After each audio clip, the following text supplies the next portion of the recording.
Da-da-da, da-da-da-da-da-da, da-da-da-da-da-da-da,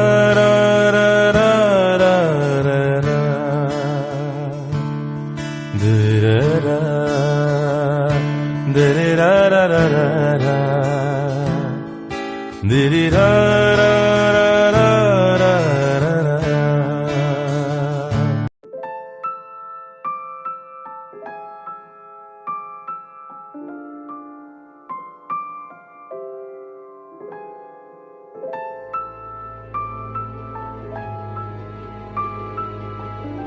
hello guys, আমার চ্যানেলে আবারও সবাইকে ওয়েলকাম। আজকে হলো মঙ্গলবার যখনই কিন্তু আমি কলকাতায় আসি আমি কিন্তু হনুমান মন্দির যাই। তো আজকেও মঙ্গলবার, আজকেও যাব। তার আগে বাবা বললো চল একটু ছাদে গাছগুলো আছে, চল একটু দেখে আসবি। তাই উপরে এসছি আর ভিডিও করছি। চলো তোমরা দেখতে থাকো। তুলে ফেলো।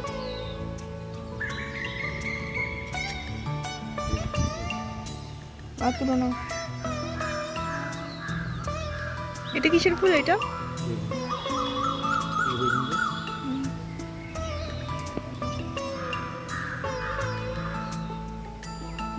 অ্যাকচুয়ালি তোমাদের তো আমি আগের একটা ব্লগে বলেছিলামই যে আমাদের ছাদটাকে আমরা মিনি বাগান বলি, কারণ এত গাছপালা থাকে আর বাবা কিন্তু সব নিজের হাতে লাগায়। দেখো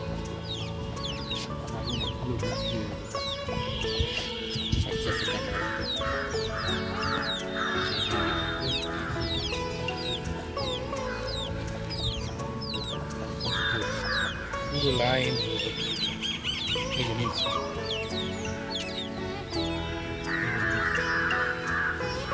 আচ্ছা, এইগুলো কি ফুল তোমরা নিশ্চয়ই দেখে বুঝতেই পেরেছো। এইগুলো হচ্ছে ড্রাগন ফুল।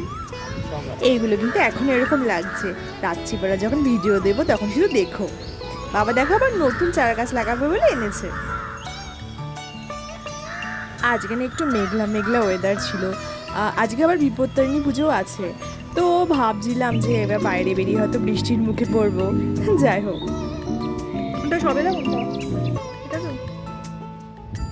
তোমাদের কিন্তু আমি আগের ব্লগে হোয়ার ইজ মো চ্যানেলে যে ব্লগটা আপলোড করেছিলাম ফার্স্ট ব্লগে, সেখানে কিন্তু বলেছিলাম আমি সমস্ত সবেদা খেয়ে নিয়েছি। বাবা উপর থেকে পেরে এনেছিল, তো এই সবেদা গাছ থেকে বাবা পেরে এনেছিল।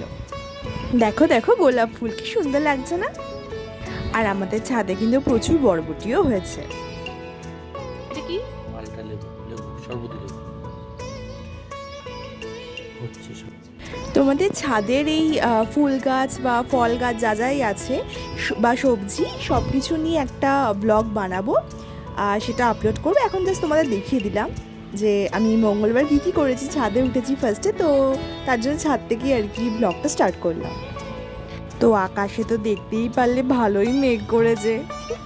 যাই হোক, তো আমি ছাদ থেকে নেমে ছাতা নিয়ে ফ্রেশ হয়ে রেডি হয়ে বেরিয়ে পড়লাম আমার কাজ বলতে মঙ্গলবার হলে কলকাতা এলে আমার একটাই উদ্দেশ্য থাকে, সেটা হচ্ছে হনুমান মন্দির যাওয়া।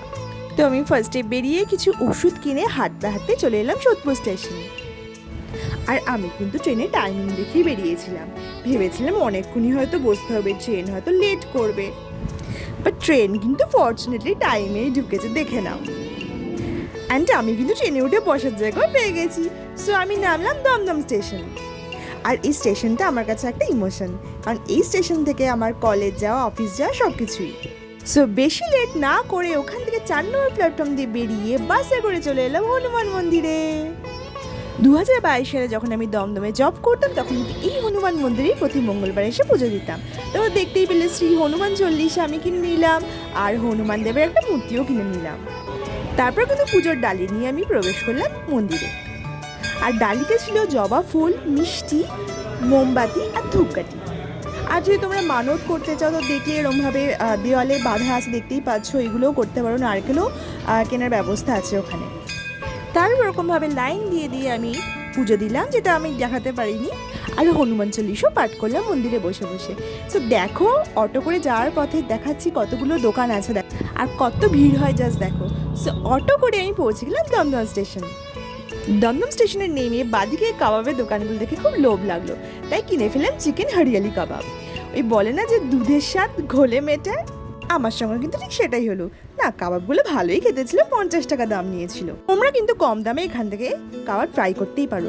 তারপর দেখলাম গন্ধরাজ মোমো সবাই খাচ্ছে, তাই ওখান থেকে গন্ধরাজ মোমো নিয়ে নিলাম। তারপর সব খাওয়া দাওয়া সেরে চলে এলাম দমদম স্টেশনে 1 নম্বর প্ল্যাটফর্মে। আর এখান থেকেই কিন্তু আমি রোজ 2022 সালে অফিস থেকে বাড়ি যেতাম। তারপর সেই আগের মতো দমদমের সেই ভিড়টি নেমে পড়লে সোদপুর স্টেশনে। তারপর না খুব ঠান্ডা খেতে ইচ্ছা করছিল, তারপর 1 নম্বর প্ল্যাটফর্ম থেকে নেমে খেয়ে নিলাম ফ্রুটি। তারপর দশকর্মা দোকানে গেলাম, ওখান থেকে কিনলাম ময়ূরের পালক। দেখো লোকটা আমার জন্য ময়ূরের পালক বের করছে। 3টে ময়ূর পালক কিনে অটো করে নেমে পড়লাম দিশা রেস্টুরেন্টের সামনে। এই রেস্টুরেন্টটা আমাদের সোদপুরে কিন্তু খুব ফেমাস রেস্টুরেন্ট। যারা অমরাবতীর দিকে থাকো তারা সবাই চিনবে এই রেস্টুরেন্টটা। তো ওখান থেকে খাবার অর্ডার করে খাবার নিয়ে চললাম বাড়ির পথ। দেখো পুরো ফাঁকা রাস্তা, অনেকটা কিন্তু লেট হয়ে গেছিলো। তারপর বাড়ি পৌঁছে ফ্রেশ হয়ে বসে গেলাম খাবার নিয়ে। দিশার সবকটা খাবারই কিন্তু খুবই ভালো খেতে। এটা ছিল কাশ্মীরি পোলাও, পুরো ঝরঝরে। আর এটা হলো চিকেন দো পেঁয়াজি। তারপর ছিল চিকেন টিক্কা মশলা। আমি অ্যাকচুয়ালি চিকেন রেশমি বাটার মশলা কিনতে গেছিলাম, কিন্তু ওটা ছিল না, এখন দিশা বন্ধ করে দিয়েছে আর কি। তো চিকেন টিক্কা বাটার মশলা খেলাম তার জন্য। খেতে কিন্তু দারুণ ছিল, আমার মুখের এক্সপ্রেশন দেখেই বোঝা গেছো। এবার কিন্তু চিকেন টিক্কা বাটার মশলা টেস্ট করার পালা। সো পোলাওর মধ্যে গ্রেভিটা ভালো করে মিক্সড করে মাংসের এক কোয়া নিয়ে এই বাইসটা দিলাম মুখে। উফ, কি অসাধারণ খেতে বাইটসটা। চিকেন দো পেঁয়াজিটাও খুবই সুন্দর খেতে, কাশুনি পোলাও শুধু শুধু খেয়েও খুব সুন্দর লাগছিল। তারপর ডিনার সেরে উঠে গেলাম ছাদে। এটা দেখে বুঝতে পারছো কি ফুল? এটা হচ্ছে ড্রাগন ফুল, যেটা তোমাদের সকালবেলা দেখিয়েছিলাম। আশা করি মনে আছে, না মনে থাকলে একবার দেখে নাও। সরি, সকাল না, ওটা বিকেলবেলা হবে। যাই হোক, তো দেখতেই পাচ্ছ এটা ছিল বিকেলবেলা কন্ডিশন ড্রাগন ফুলটার। তখন কিন্তু পুরোপুরি ফোটেনি, রাতে এসে দেখতে পাচ্ছ পুরো সব কটা ফুল ফুটে গেছে। আর কি সুন্দর লাগছে না বলো? এই দেখ পরাগগুলো নিয়ে এর মধ্যে দিয়ে দিতে, আস্তে করে টাচ করে দিতে, তাহলে হয়ে গেল পরাগগুলো হয়ে গেল। বুঝলি? এটার ক্ষেত্রে আচ্ছা, তোমরা কি বুঝতে পারছো এটা আদতে কি করা হচ্ছে?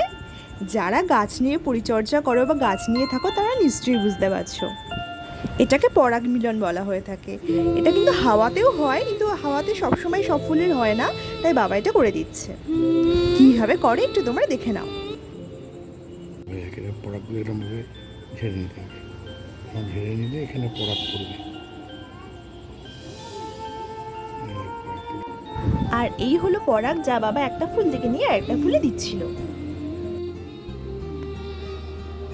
সকাল হলেই সব বন্ধ হয়ে যায়। অ্যাকচুয়ালি ছাদটা কিন্তু পুরোপুরি অন্ধকার ছিল। আমি যেটুকু তোমাদের দেখাচ্ছি পুরোপুরি মানে অন্ধকারের মধ্যে ফ্ল্যাশ লাইট জ্বেলে, ঠিক আছে? দেখো তখন রাত কটা বাজে, 10:59 বাজে, তখন বাবা এই কাজগুলো করে যাচ্ছে। সো যাই হোক, বাবা করুক। আর সবাইকে গুড নাইট। আশা করি আজকের দিনটা সকলেরই খুব ভালো মতো কেটেছে। আর আমার ব্লগ ভালো লাগলে অবশ্যই লাইক, কমেন্ট, শেয়ার এবং সাবস্ক্রাইব করে দেবে চ্যানেলটা। সো নাও টাটা, অ্যান্ড সবাইকে এগেইন শুভরাত্রি।